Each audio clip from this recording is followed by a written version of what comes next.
Good morning. So, eating out and staying on track. It's that time of the year, ish. No, we'll go there. It's that time of the year, 7 weeks. We'll go there. Still 7 weeks after the year, which is crazy, right? On a tangent. To think how much you can actually achieve in 7 weeks. You know, where would you want to be 7 weeks from now? Good morning, Joss. How are we doing? So, eating out and staying on track. I'm actually in the midst of looking at kind of 4 social events that have slotted into the diary, which is cool. And I'm pretty sure that you might have some too, as well as more access than ever to celebrations, quality street, the purple quality streets, the only ones that matter. And it can be a tricky one because eating out and all these Christmas meals, etc., it can be an easy one to go, you know what, I'll just start in January. And we get into that state of, because it's too confusing, hey Emma, with what's the best thing to choose, or even maybe this isn't the best time to start. Will it still work if I eat out a lot? And I guess what it comes down to is how you define the term worked, okay? It's only gonna, and this is the key bit, expecting to lose like a lot of weight during this time might not be the best thing for you if your priorities and what you value are elsewhere. And for me, and for a lot of people, I'm pretty sure that you value family time, social events. So I want to just go through a few kind of strategies and rules to help you get control of this, okay? And to make January easier as well, because the average weight gain between now and October, now and Christmas, is around 1 to 13 pounds. Yes, it's a massive range.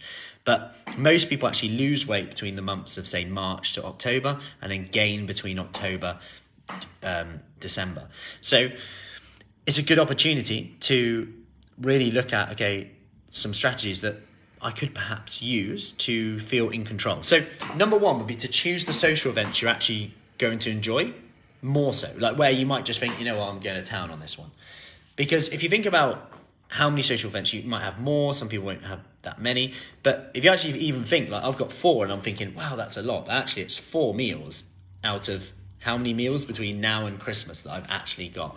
You know, I've got a hell of a lot of meals that I can control there, which I'll come back down to, which is my last one that I'm going to take you through today as well.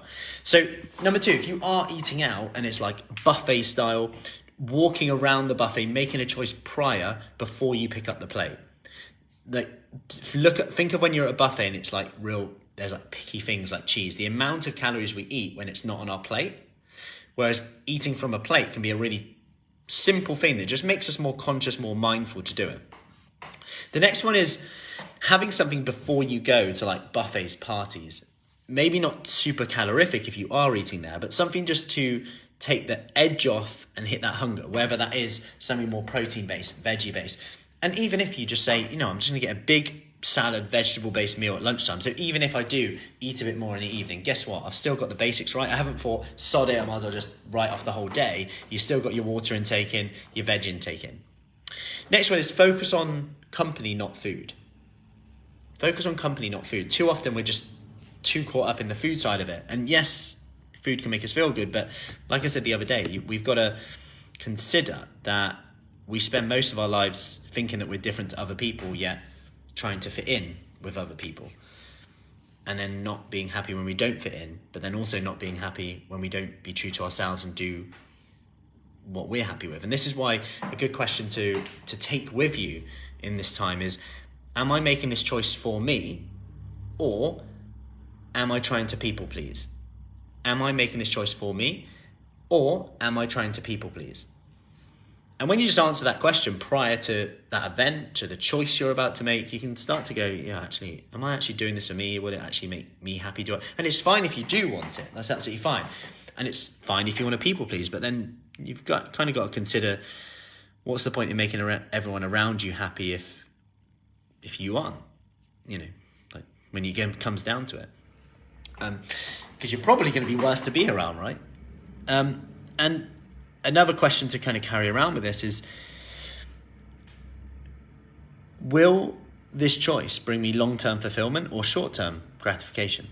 Will this choice bring me long-term fulfillment or short-term gratification? That's not to say that we can't have any short-term gratification, but it's about thinking, okay, can I swap something that I want for something that I want more? AKA, of course, picking at something might give you instant gratification. It's something that you want. You can't deny that potentially. But something you want more is probably feeling in control, being healthier, fitter, better sleep, more energy, etc. Maybe fitting into certain clothes on a certain day. Whatever the why is for you, we all have our why. And then that's an important thing to consider when you're thinking about, okay, actually, yeah, I'm going to make this choice today. And that brings me on to, if you like to summarize that up, knowing that if you take one thing from that, knowing that you do have a choice, and that knowing that you're not missing out, but you're simply aligning your actions with your goals. And like I said, it's a choice, and there's no right or wrong with this. And like I said, to make sure you actually choose the meals that you want to enjoy. And if that's what you want to do, then great.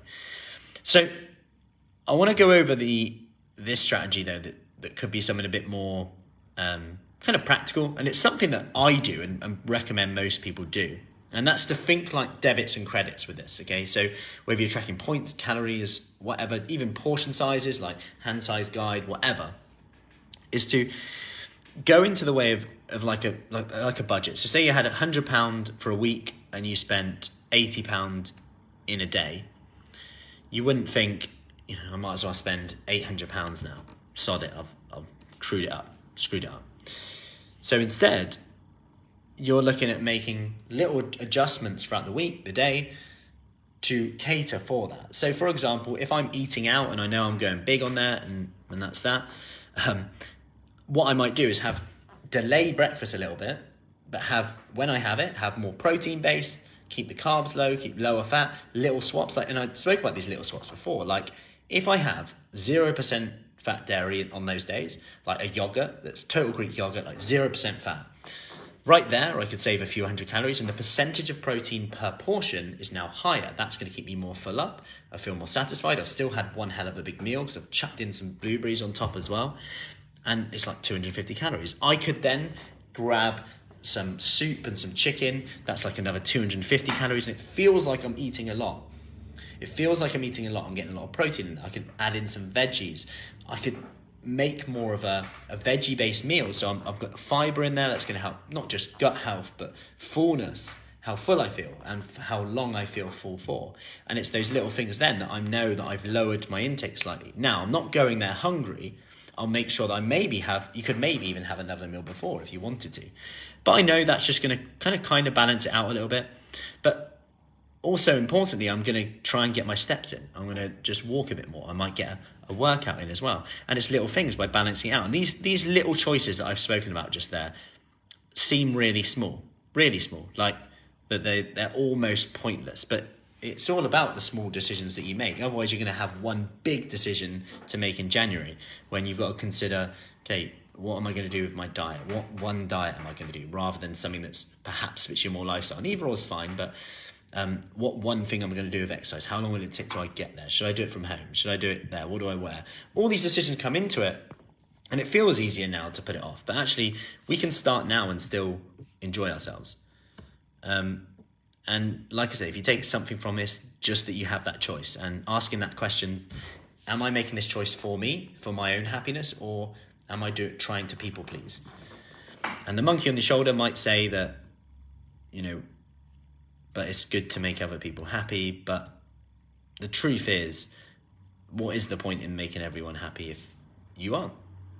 Anyway, so make that choice that you want to make, no judgment. If you want to have the mince pie, the nuts, great, because actually the key thing is having that choice and making a choice and being conscious and mindful and enjoying it if you do have it, rather than, like, I'll never forget when I had a chat with someone, they were like, yeah, I was just grabbing some nuts on the side trying to be good, then after about 10 mouthfuls of nuts I then went, well, I'm gonna have the mince pie anyway. So it's about having that balance right. So I hope that helps. Let me know if any of these you're going to apply or any that you do, and what your main goal in the next 7 weeks is, because let's face it, Christmas is one day, and even if you've got 4 social events like I have,